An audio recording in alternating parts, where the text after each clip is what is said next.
시골 교회의 한 청년이 자신은 교회 나가지 않고도 혼자서도 신앙생활을 잘 할 수 있다고 생각했습니다. 그래서 그는 교회 나오지 않고 집에서 이렇게 혼자 신앙생활을 하기 시작했습니다. 그러다 어느 겨울 저녁 목사님은 그 청년의 집을 찾아갔습니다. 두 사람은 벽난로 앞에 앉아서 이런저런 많은 이야기들을 나누었습니다. 그러나 목사님은 일부러 교회 출석 문제에 대해서는 따로 이야기를 하지 않았습니다. 한참 시간이 흐른 뒤에 목사님께서는 벽난로 속에 있던 이 장작개비 하나를 그렇게 난로 밖으로 꺼내 놓았습니다. 그러자 그 장작개비는 점점 더 빛을 잃어가기 시작하고 이내 꺼지고 말았습니다. 하지만 난로 속에 있던 장작 더미들은 활활 타오르고 있었습니다. 이 광경을 지켜보던 청년은 목사님의 이 무언의 가르침 속에서 큰 깨달음을 얻게 됩니다. 그래, 혼자서는 신앙생활 할 수 없는 거구나. 이 사실을 깨닫고 목사님, 이제부터 열심히 교회 나갈게요. 그렇게 다짐했다라는 이야기가 있습니다. 여러분, 장작개비가 혼자 타오를 수 없는 것처럼 신앙생활은 혼자 할 수 없습니다. 혼자서는 결코 타오를 수 없다라는 것입니다. 그래서 목회 상담가로 유명한 폴 투루니에는 그런 이야기를 했습니다. 세상에 혼자서 할 수 없는 일이 이 두 가지가 있는데, 첫 번째는 그것은 결혼이고 또 다른 하나는 그리스도인이 되는 것이다. 이렇게 이야기했습니다. 그리스도인이 되는 것, 신앙생활을 하는 것, 결코 혼자 할 수 없다라는 것입니다. 그렇습니다. 교회라는 울타리를 벗어나면 바른 신앙생활을 할 수 없습니다. 신앙이 성장할 수도 없습니다. 그 믿음이 활활 타오를 수 없다라는 거죠. 장작들이 이 난로 안에 있을 때, 함께 있을 때 활활 그렇게 불이 타오르는 것처럼 성도들도 교회라는 난로 속에서 함께 어우러져 생활할 때 그 믿음이 더 아름답게 성장하더라는 것입니다. 비록 교회가 완전하지 못하고 허물이 많지만 그럼에도 불구하고 하나님께서 이 땅에 교회를 세우신 것, 그것은 우리의 신앙이 바로 교회라는 난로 안에서 아름답게 세워져 가길 원하시기 때문에 이렇게 교회를 세우셨다라는 사실입니다. 여러분, 교회는 하나님의 뜻을 이루어 가시기 위해서 피로 사신, 정말 피로 값주고 사신 존귀한 공동체입니다. 하나님은 교회를 세우시기 위해서 예수님을 이 땅에 보내셨습니다. 교회를 세우시기 위해서 예수님을 십자가에 못 박으셨습니다. 교회가 건강하게 세워지기 위해서 예수님은 모진 핍박, 모진 고난을 다 당하셨습니다. 그러면서 이 땅에 남겨주신 그리스도의 몸, 바로 이것이 교회라는 말씀입니다. 그러나 오늘 한국교회의 모습을 보면 바람 앞에 등불처럼 위태롭습니다. 한국교회의 모습을, 많은 교회들의 모습을 보면 걱정이 앞섭니다. 언제부터인지 주객이 전도되어서 세상이 교회를 걱정하는 그런 시대가 되었다라는 것입니다. 여러분, 하지만 주님은 교회가 이렇게 무력해지는 것 결코 원치 않습니다. 교회가 이렇게 세상의 걱정거리가 되는 것 원하지 않습니다. 교회는 주님께서 세우신 대로 정말 이 시대의 소망이 되고 많은 사람들에게 기쁨을 주는 그런 공동체가 되길 원합니다. 이 사실을 초대교회를 통해서 잘 우리에게 가르쳐 주고 있습니다. 오늘 본문은 초대교회의 모습에 대해서 기록하고 있는데, 우리가 회복하고 꿈꾸어야 할 교회의 모습이 어떤 것인지를 오늘 본문을 통해서 우리에게 잘 보여주고 있습니다. 이 시간은 초대교회의 모습을 살펴보면서 우리가 꿈꾸는 운주교회의 모습을 그려보고자 합니다. 여러분, 예루살렘의 그 초대교회, 그 교회는 어떤 교회였습니까? 어떤 교회였습니까? 오늘 본문에 보면 먼저 초대교회는 배우기를 힘쓰는 그런 공동체였습니다.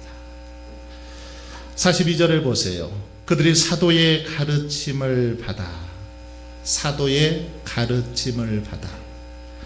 초대교회 성도들은 날마다 성전에 모여서 사도들의 가르침을 받았습니다.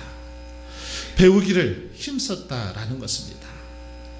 이러한 태도는 모진 핍박 속에서도 박해 속에서도 저들의 믿음이 흔들리지 않고 끝까지 그 믿음을 지킬 수 있는 원동력이 되었습니다. 그렇습니다. 이들은 지금까지 볼 수 없었던 강력한 그런 신앙 공동체를 이루었는데 그것은 바로 그들의 배움에 있었다라는 것입니다. 사도들의 가르침을 잘 배웠기 때문입니다. 사도들은 부지런히 가르쳤고 성도들은 부지런히 배웠다라는 것입니다. 이 말이 아주 그냥 평범하게 들릴지 모르지만 사실 이것은 굉장히 여러분 중요한 말입니다. 생각해 보십시오. 초대교회를 말할 때 성령이 충만한 교회다라고 그렇게 말합니다. 초대교회 성령이 충만했습니다. 여러분, 성령이 충만한 교회 어떨까요? 성령이 충만한 교회는 잘 배우려고 하지 않습니다. 성령이 충만하면 새삼스레 무엇을 더 배울 필요가 있어? 그렇게 생각하고 배우려 하지 않더라는 것입니다. 성령 충만해서 하나님과 직통한다고 생각을 하고 있는데 굳이 내가 배울 필요가 있냐? 굳이 성경을 읽을 필요가 있겠냐? 그렇게 생각하는 경우들이 많이 있더라는 것입니다. 그래서 주관적 체험에 만족하는 대부분의 사람들은 성경을 읽지 않습니다. 더 이상 배우려 하지 않습니다. 여러분, 하지만 아무리 놀라운 체험을 했다 하더라도 내가 받은 그 체험을 공부를 통해서 다시 정화시키지 않으면, 이것을 다시 잘 정립하지 않으면 그 체험은 바른 신앙으로 설 수 없습니다. 초대교회는 성령 충만한 교회였습니다. 하나님께 직통으로 성령을 받았으니 더 이상 사도들에게 배울 필요가 뭐 있겠나, 그런 생각을 품을 수 있었습니다. 그런데도 저들은 그렇게 하지 않고 열심히 사도들의 가르침을 받았다라는 것입니다.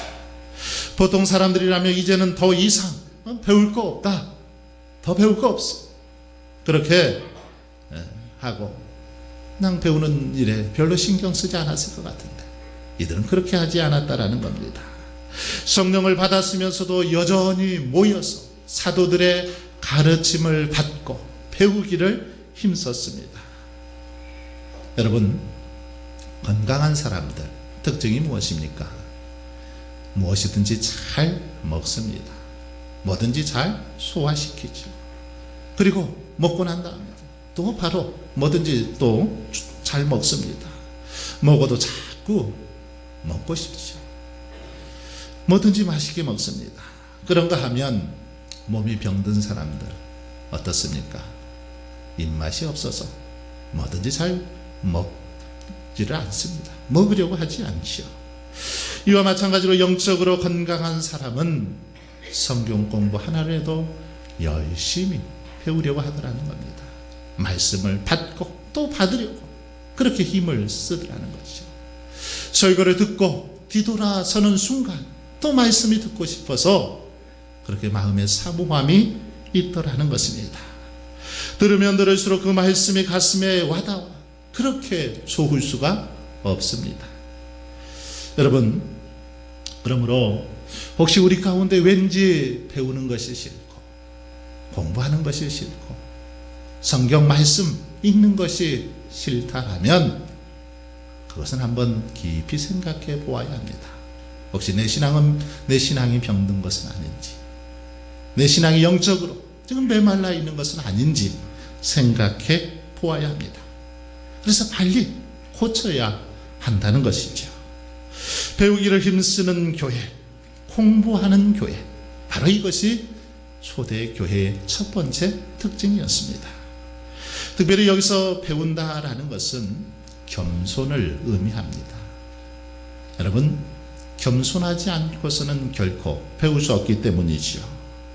교만한 사람은 아는 것도 없으면서 자기는 다 안다고 생각하고 배우려 하지 않습니다. 그러나 겸손한 사람은 언제나 누구에게나 겸손한 자세로 그렇게 배우기를 힘쓰는 걸 볼 수 있습니다. 여러분, 신앙생활에는 바로 이 같은 자세가 굉장히 중요합니다. 배우려는 그 마음가짐이 중요하다는 거죠. 제가 고등학교 다닐 때 이렇게 신앙생활 하던 교회는 시골에 있다 보니까 시내로 고등학교를 가면 학생들이 더 이상 이 시골 교회로 나오질 않은 겁니다. 그러다 보니까 고등부가 없었습니다. 대학부도 없었습니다. 그런데 그 모습이 너무 안타까워서 저 때부터 어떤 믿음에서 그랬는지 몰라도 고등부 또 대학부 청년부를 제가 만들다시피 해서 그렇게 조직해서 신앙생활을 했습니다. 그러다 보니까 제가 제일 고향교회 최고 고참이죠. 선배가 되었습니다. 그래서 앞에서 다 리더하다가 모든 일을 이렇게 주관하다가 이제 후배들한테 그것을 물려줄 때가 되었는데 임원 자리도 물려주고 여러 가지 리더 자리, 기도의 자리 이런 자리들을 다 물려주는데 물려주면서 제 마음속에 어린 마음에 그런 생각이 들었습니다. 저 동생은, 저 후배는 저것을 잘못해, 저것이 부족해. 자꾸 앞에 서 있는데 그 사람을 보고 판단하고 평가하는 마음이 제게 들었습니다. 그러다 보니까 은혜가 되지 않았습니다. 평가하다 보니까 무슨 은혜가 되겠습니까?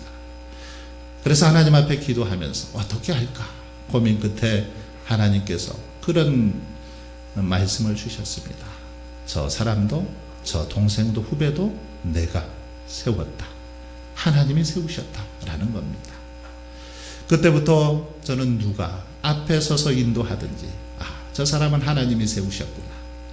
하나님이 저 자리에 세워주셨구나 라는 믿음으로 겸손한 자세로 임할 때 많은 은혜를 받을 수 있었습니다. 여러분, 그러므로 만약에 구역의 인도자가 여러분보다 좀 못 배우고 또 여러분보다 신앙의 경력도 짧다고 해서 여러분 무시해서는 안 된다는 겁니다. 구역장의 경험이 부족하다고 해서 아직 잘 모르는 것 같아도 그래도 겸손한 자세로 하나님께서 저 사람을 세워주셨구나. 저 구역장을, 저 인도자를 우리 구역에 필요해서 하나님께서 보내주시고 세워주셨구나. 이런 자세로 받아들이고 겸손히 섬길 수 있기를 바랍니다. 여러분, 사도들, 즉 가르치는 자들, 지금 이들이 누구입니까? 오늘 본문에 보면 이들은 갈릴리의 어부들이지요. 이들은 아주 무식한 무지렁이 같은 사람들이죠. 갈릴리 어부 출신들이 뭘 배웠겠습니까? 그래서 글도 모른다라고 바리새인들에게 조롱받았던 사람들, 바로 사도들입니다.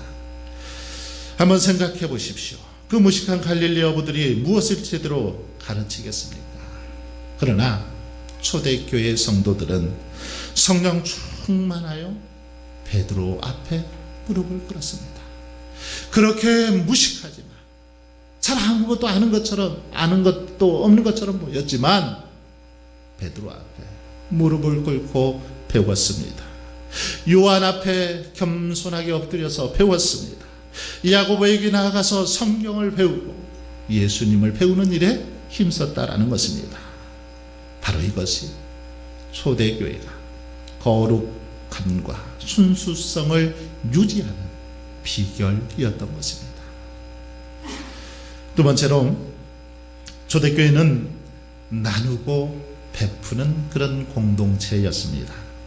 44절로 45절에 보시면 믿는 사람이 다 함께 있어 모든 물건을 서로 통용하고 또 재산과 소유를 팔아 각 사람의 필요를 따라 나누어 주며, 초대교회 성도들은 내 것을 내 것이라 하지 않았습니다.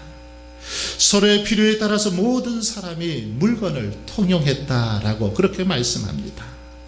있는 사람 없는 사람에게 필요한 것을 서로 나누어 주면서 그렇게 신앙생활 했다는 것입니다. 물론 이것은 어떤 압력이나 강제성에 의해서 그렇게 한 것이 결코 아닙니다. 전적으로 하나님의 은혜를 받은 성도들의 자발적인 그런 태도였습니다.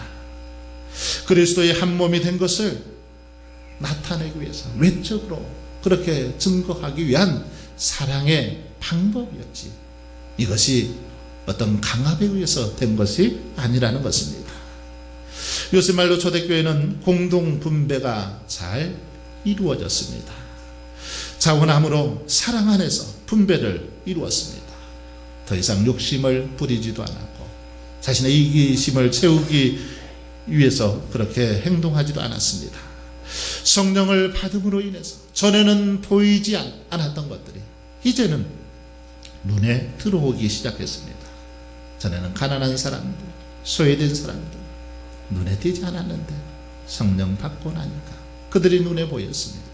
그래서 그들에게 나누고 베푸는 그런 삶을 살았던 것입니다.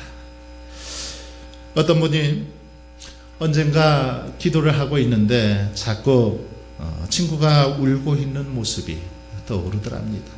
그래서 친구에게 전화를 해서 왜 울고 있니? 라고 전화했더니 이 친구가 깜짝 놀라더라는 겁니다.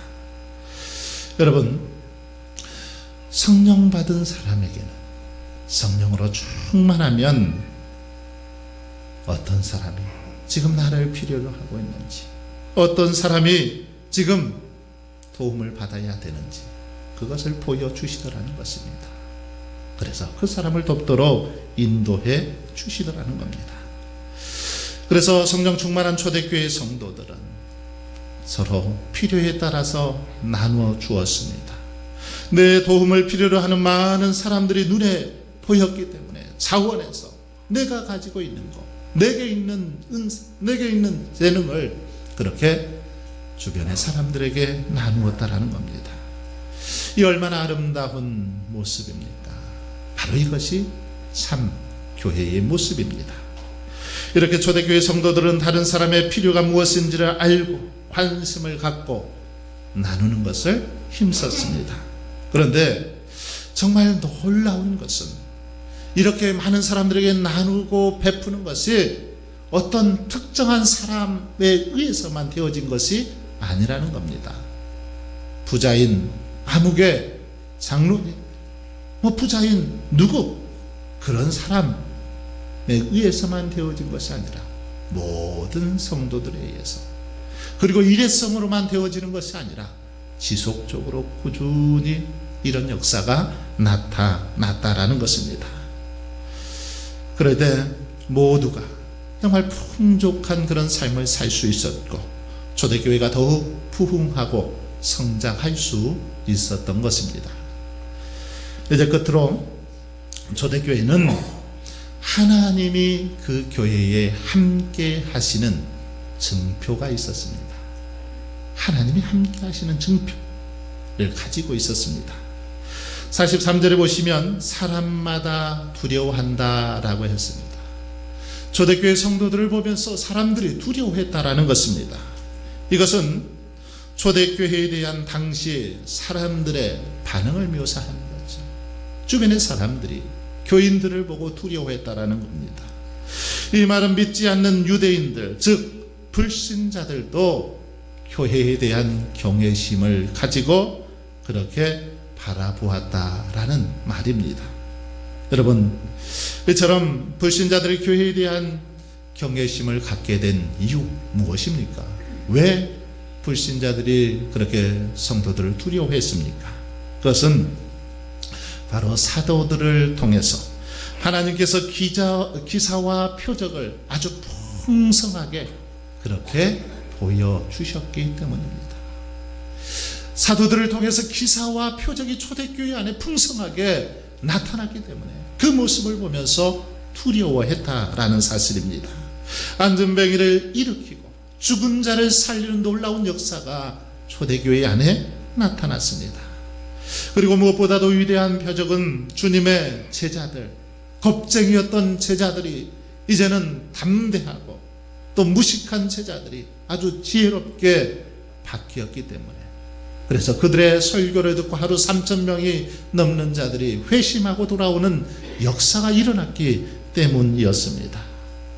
이런 기적은 그동안 유대인들이 전혀 경험해 보지 못한 기적이었습니다.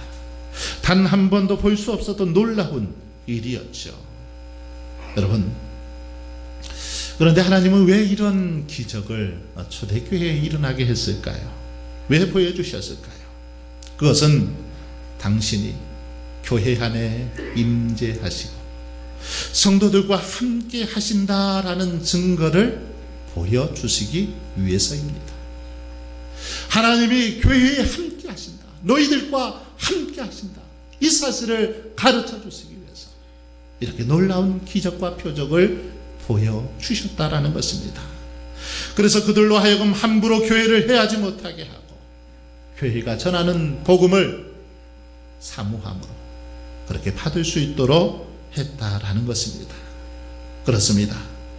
교회는 기적과 표적을 통해 하나님이 함께 하신다는 그런 증표가 나타나야 합니다. 교회가 하나님의 살아계심을 나타내야 한다는 것입니다.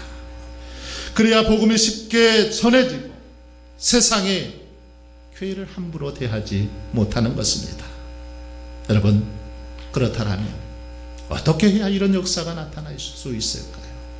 어떻게 해야 우리 교회에, 운주교회에 이런 역사가 나타날 수 있을까요? 그러기 위해서는 먼저 무슨 일이든 믿음으로 행해야 합니다. 믿음으로 행할 때 이런 역사가 나타나는 것입니다.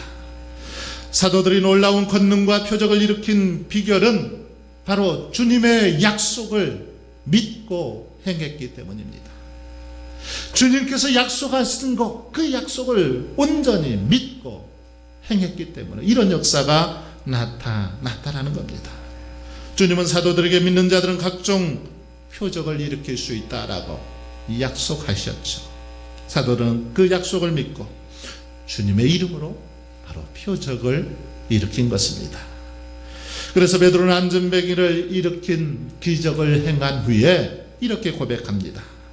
주님을 믿는 믿음이 그를 고치게 했다. 이렇게 간증합니다. 주님을 믿는 믿음이, 예수 그리스도를 믿는 그 믿음이 너를 고치게 했다. 이렇게 간증했다는 것입니다. 여러분, 그렇습니다. 믿음은 하나님의 권능을 이 땅에 나타내는 통로입니다. 주님은 그래서 믿음이 겨자씨 하나만큼만 있어도 이 산을 명하여 여기서 저기로 옮겨지라 하면 옮겨질 것이요 또 너희가 못할 것이 없으리라. 그렇게 말씀하셨습니다. 또한 믿는 자에게는 능치 못할 일이 없으리라. 분명하게 그렇게 말씀하셨습니다. 여러분, 그러므로 저와 여러분도 늘 무엇을 행하든지 믿음으로 행할 수 있기를 바랍니다. 그리고 하나님이 함께 하신다는 증표를 나타내기 위해서는 그 공동체 안에 사랑이 있어야 합니다. 그 공동체 안에 사랑이 있어야 합니다. 왜냐하면 하나님은 사랑이시기 때문입니다. 초대교회 성도들은 사랑으로 모든 막힌 담을 허물었습니다.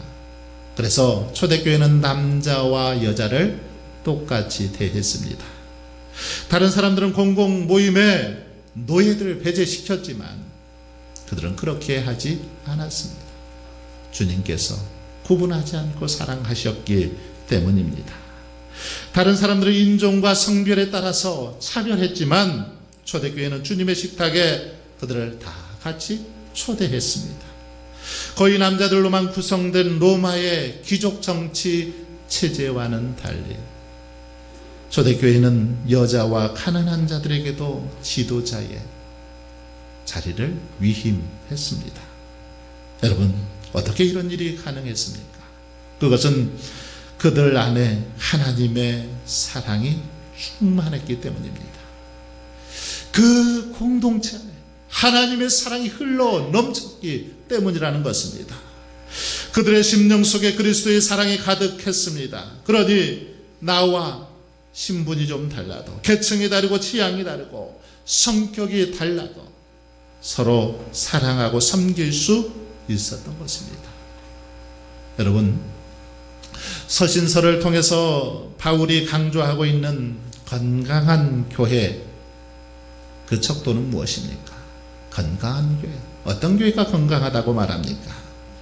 그 교회가 얼마나 성도가 많고 얼마나 재정이 튼튼한가, 그걸 따지지 않습니다.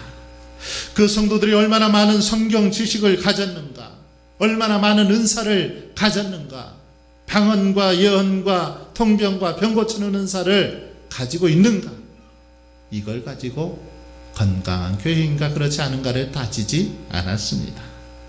바울이 말하는 건강한 교회의 척도, 그것은 딱 하나였습니다. 그 교회 안에 사랑이 있는가, 그 교회 성도들은 화목한가, 그 교회는 얼마나 성도들이 하나 되었는가, 얼마나 사랑하고 용서하고 용납하는가, 바로 이것이 건강한 교회의 척도였습니다. 사랑하는 성도 여러분, 그러므로 저와 여러분은 무엇보다 사랑의 증표를 정말 이 지역사회에 믿지 않는 사람들에게 보여줄 수 있기를 바랍니다. 그래서 우리 운주교회가 초대교회처럼 정말 온 백성들에게 칭송을 받고 날마다 구원받는 사람들이 더해가는 그런 놀라운 역사가 일어나길 바랍니다. 이런 은혜가 우리 교회 함께 하시길 주의 이름으로 축원합니다.